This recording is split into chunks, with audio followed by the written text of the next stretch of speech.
Don't be deceived by BofA's new gold forecast. What if one of Wall Street's biggest banks just gave investors exactly the headline they were expected to believe, while quietly revealing something far more important beneath the surface? Millions of people saw a lower gold forecast and assumed the bull market was losing strength. But what if that conclusion is completely backward? Because hidden inside this forecast is a warning about interest rates, government debt, central banks, and a financial reality that could reshape the future of gold far sooner than most investors expect. Before this video ends, you'll understand why the forecast itself may be the least important part of the story, and why the real signal could change how you look at the gold market forever. Welcome to Next Alert, where we break down the economic signals that matter before they become tomorrow's headlines. If you're someone who values careful analysis over market noise, consider subscribing and joining our growing community. And before we begin, we'd love to know, where are you watching from today? Let us know in the comments below. Every major market cycle begins with a headline that seems obvious. This time, it was Bank of America's decision to lower its gold price forecast. Within hours, financial media outlets rushed to describe the move as a bearish signal for the precious metals market. Investors reacted exactly as expected. Many assumed that if one of Wall Street's largest institutions was becoming less optimistic about gold, then the safest conclusion was that the rally had reached its limits. But experienced investors know that markets are rarely driven by headlines alone. The first lesson in understanding institutional forecasts is recognizing that they often describe current conditions, not necessarily the future that is quietly taking shape. A forecast revision reflects today's economic environment, while successful investing depends on anticipating tomorrow's. That distinction changes everything. Bank of America's revised outlook immediately raised an important question. Why would one of the world's most influential financial institutions reduce its expectations for gold at a time when inflation remains stubborn? Geopolitical tensions continue to simmer, and central banks around the world are still treating gold as one of their most valuable reserve assets. The answer is more complicated than the headlines suggest. At the center of this forecast sits one institution that influences nearly every financial market on Earth, the Federal Reserve. Gold does not generate interest or dividends. Because of that, its attractiveness often rises and falls alongside expectations for interest rates. When investors believe the Federal Reserve will keep rates higher for longer, government bonds begin offering more attractive returns. Treasury yields rise, the US dollar often strengthens, and gold faces immediate pressure. From a short-term perspective, Bank of America's reasoning appears perfectly logical. If inflation refuses to fall quickly enough, policymakers may delay interest rate cuts or even maintain tighter monetary policy for longer than markets currently expect. Under those conditions, gold could struggle to produce another rapid advance in the immediate future. Many analysts stopped their research at exactly this point.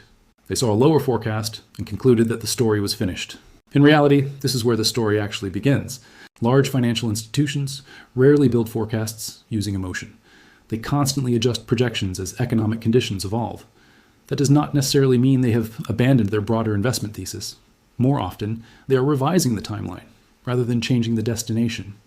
History has repeatedly shown that markets move in cycles, and institutional expectations move with them. What appears bearish over the next 6 months may become extraordinarily bullish over the next several years. This is precisely why experienced investors spend less time reacting to individual forecasts and more time asking what forces compelled those forecasts to change in the first place. Because behind every institutional revision lies a deeper economic story. The real issue is not whether Bank of America lowered its target. The real issue is why global financial conditions forced one of Wall Street's biggest research teams to rethink its expectations. And once those underlying forces are fully understood, the revised forecast begins to look very different. In fact, what initially appears to be a warning against gold may ultimately reveal why the metal's long-term outlook remains stronger than many investors realize. To understand that contradiction, it is necessary to examine the economic pressures that are quietly reshaping the global financial system. Those pressures extend far beyond gold itself, reaching into inflation, government borrowing, energy markets, and the future direction of monetary policy. Together, they explain why this forecast may be telling a far bigger story than most people have noticed.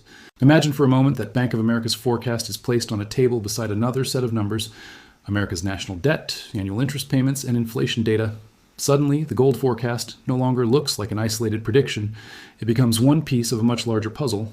This is the mistake many investors make. They evaluate gold by looking only at gold. Professional investors do the opposite. They rarely begin with the metal itself. Instead, they start with the economic machine that determines whether gold becomes attractive or ignored. Right now, that machine is under enormous pressure. For more than 2 years, central banks have fought inflation with higher interest rates. The strategy is simple in theory. More expensive borrowing slows spending, reduces demand, and eventually cools inflation. It is a textbook solution that has been used for decades. But today's economy is anything but textbook. The world has entered an era where governments owe more money than ever before. Every increase in interest rates makes that debt more expensive to finance. Every month that rates remain elevated, interest payments consume a larger share of government budgets. This creates an uncomfortable reality. The same policy designed to control inflation gradually creates pressure elsewhere in the financial system.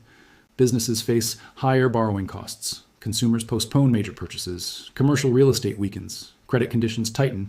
Economic growth begins to slow. Eventually, policymakers face a difficult choice: continue fighting inflation aggressively and risk pushing the economy into a deeper slowdown, or ease financial conditions before inflation has completely disappeared. Neither option is painless. This is why experienced market observers pay close attention to the Federal Reserve's language instead of reacting only to its decisions. Every speech, every meeting, and every economic projection provides clues about how much pressure policymakers are beginning to feel. Markets understand this dynamic. That explains why investors often respond to expectations rather than actual policy changes. Sometimes gold begins moving months before interest rates change because markets anticipate what central banks may eventually be forced to do. This is where the Bank of America forecast deserves a second look. Its revised outlook assumes that tighter monetary policy could remain in place longer than previously expected. That assumption is reasonable based on today's data, but assumptions have expiration dates. Economic conditions rarely remain static. Inflation changes, employment changes, consumer spending changes, global conflicts evolve, energy prices rise and fall.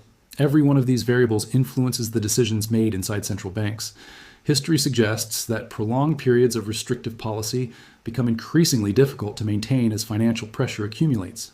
The longer interest rates stay elevated, the greater the strain on governments, corporations, households, and financial institutions. Eventually, maintaining stability becomes just as important as fighting inflation. That is where the narrative begins to shift. What appears bearish today may simply represent a delay rather than a permanent reversal. Investors who focus only on the next quarter may interpret higher rates as a reason to avoid gold. Long-term capital often reaches a different conclusion. It asks a more important question. If debt continues growing, deficits remain elevated, and economic growth slows, how long can restrictive monetary policy realistically survive? That question has no simple answer. Yet it explains why many institutional investors continue watching gold despite temporary weakness. They understand that monetary policy operates in cycles, not straight lines. The current environment may keep pressure on precious metals for a period of time. But if financial conditions deteriorate enough to force a policy shift, the very factors weighing on gold today could become the catalysts driving its next major advance. The forecast, therefore, is only the surface of the story. The deeper story is the growing conflict between inflation, debt, economic growth, and monetary policy, a conflict that becomes more difficult to manage with every passing quarter.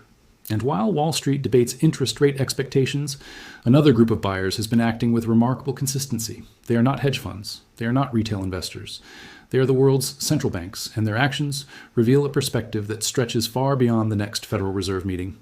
While television analysts debated whether Bank of America's revised forecast signaled the end of gold's momentum, something remarkably different was happening behind closed doors. No breaking news alerts, no emotional headlines, no dramatic interviews. Just a steady flow of transactions taking place quietly inside the vaults of the world's most powerful central banks. This is where serious investors separate themselves from the crowd. Retail investors often ask, what is gold doing today? Institutional investors ask a very different question. Who is buying while everyone else is distracted? The answer reveals one of the most overlooked forces shaping the global gold market. Unlike hedge funds or retail traders, central banks are not trying to outperform the market this quarter. They are responsible for protecting the financial strength of entire nations. Their investment horizon is measured in decades, not weeks. That difference changes everything. When a private investor buys gold, the decision may be driven by market sentiment, technical analysis, or short-term price expectations. When a central bank buys gold, it is making a statement about confidence in the global monetary system. And over the past several years, that statement has become increasingly clear. Countries across Asia, the Middle East, and Eastern Europe have continued adding gold to their national reserves, even as prices climb to historic highs. More importantly, they did not stop buying when prices temporarily weakened. Instead, many accelerated their purchases. To an experienced observer, this behavior sends a powerful message. These institutions are not attempting to buy at the perfect price. They are attempting to secure an asset they believe will remain valuable, regardless of future political decisions, currency fluctuations, or financial crises. Consider the broader backdrop. Global debt continues expanding. Trade relationships are becoming more fragmented. Economic sanctions have encouraged many nations to reconsider where and how they store national wealth. The result is a gradual but meaningful shift in reserve management. For decades, the US dollar has dominated global reserves with little serious competition. That dominance has not disappeared, but confidence is no longer as unquestioned as it once was. Instead of abandoning the dollar entirely, many central banks are choosing diversification. Gold has become one of the primary beneficiaries of that strategy. This trend matters because central bank demand behaves differently from speculative demand. Speculators buy when momentum is strong and often sell when fear enters the market. Central banks frequently do the opposite. Periods of weakness can become opportunities rather than reasons to retreat. That explains why temporary corrections often fail to change the long-term direction of official gold accumulation. Wall Street may focus on quarterly forecasts. Reserve managers focus on generational security. This distinction is rarely discussed in daily market commentary, yet it may be one of the strongest structural supports for gold over the coming decade. Another factor deserves equal attention. Around the world, governments are gradually exploring alternatives to a financial system that has been centered on a single dominant currency for generations. Cross-border trade agreements are expanding. Regional payment systems are evolving. Commodity settlements are becoming more diversified. None of these developments will transform the monetary system overnight. But together, they represent slow-moving changes that accumulate over time. Gold naturally benefits from this environment because it carries no political affiliation, no counterparty risk, and no dependence on the fiscal discipline of any single government. That is why many economists describe gold not merely as a commodity, but as a monetary asset. Its role extends beyond jewelry or investment portfolios. It functions as a form of financial insurance during periods of uncertainty. And uncertainty is becoming more common rather than less. Ironically, while many individual investors hesitate because a major bank lowered its forecast, central banks continue behaving as though the long-term strategic case for gold remains firmly intact. Actions often reveal more than forecasts. Forecasts are opinions about the future. Reserve purchases are commitments backed by billions of dollars. Understanding the difference between those two signals may be one of the most valuable lessons an investor can learn. Because if governments responsible for protecting national wealth continue accumulating gold despite short-term volatility, perhaps the more important question is no longer whether prices fluctuate over the next few months. The real question is what these institutions believe is coming next. And that leads directly to the final piece of the puzzle, an economic reality that could determine whether today's cautious forecast becomes tomorrow's biggest market miscalculation. Years from now, investors are unlikely to remember the exact number in Bank of America's revised gold forecast. What they will remember is whether they understood the economic forces that were quietly reshaping the financial world while everyone else was focused on a single headline. That has always been the difference between reacting to markets and preparing for them. Every major wealth cycle begins with a misunderstanding. When technology was dismissed in its early years, only a small group recognized its long-term potential. When inflation first returned after decades of stability, many believed it would disappear within months. When government debt crossed levels once considered unimaginable, countless analysts insisted it would remain manageable without consequence. History rarely changes direction overnight. It changes gradually, almost unnoticed, until one day the evidence becomes impossible to ignore. Gold has followed that pattern throughout modern financial history. Its most significant advances have never occurred because investors suddenly became optimistic. They occurred because confidence in existing financial assumptions slowly began to weaken. Today's environment shares many of those characteristics. Governments continue carrying record levels of debt. Budget deficits remain historically large. Central banks are balancing inflation risks against slowing economic growth. Geopolitical uncertainty continues influencing energy markets, global trade routes, and investor confidence. At the same time, financial markets remain highly sensitive to every inflation report, employment release, and Federal Reserve statement. That sensitivity tells an important story. Markets are no longer searching for certainty. They are searching for direction. Every consumer price index report now carries implications far beyond inflation itself. A stronger than expected reading could reinforce expectations for tighter monetary policy, strengthening the dollar and creating additional short-term pressure on gold. A weaker inflation report, however, could immediately change investor expectations. Suddenly, discussions would shift away from higher interest rates and toward future rate cuts. Bond yields could begin falling. The dollar could lose momentum. Gold would likely find renewed support. Notice how quickly the narrative can change. The underlying asset remains exactly the same, only expectations change. This is why disciplined investors avoid making major decisions based solely on one forecast, one news headline, or 1 month's economic data. Markets are dynamic systems. Every new piece of information alters probabilities, not certainties. Bank of America's forecast should therefore be viewed as one professional opinion based on today's available evidence, not as an unchangeable prediction of tomorrow's outcome. In fact, history suggests that institutional forecasts often evolve alongside the very conditions they attempt to predict. The economy changes, inflation changes, monetary policy changes, forecasts change with them. But structural trends usually move much more slowly. Central bank reserve diversification, growing sovereign debt, long-term inflation concerns, currency competition. These forces develop over years, not weeks. They rarely dominate financial headlines because they lack the drama of daily market movements. Yet they often determine where capital flows over the next decade. For entrepreneurs, business owners, and long-term investors, this distinction matters enormously. Building wealth has never been about correctly predicting every short-term market move. It has been about recognizing structural changes before they become obvious to everyone else. That requires patience. It requires discipline. Most importantly, it requires the willingness to question popular narratives instead of accepting them at face value.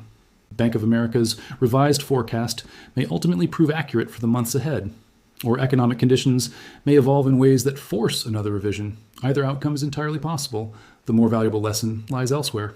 Financial markets reward those who understand causes rather than merely reacting to consequences. A forecast is a consequence. The economic forces driving that forecast are the true story.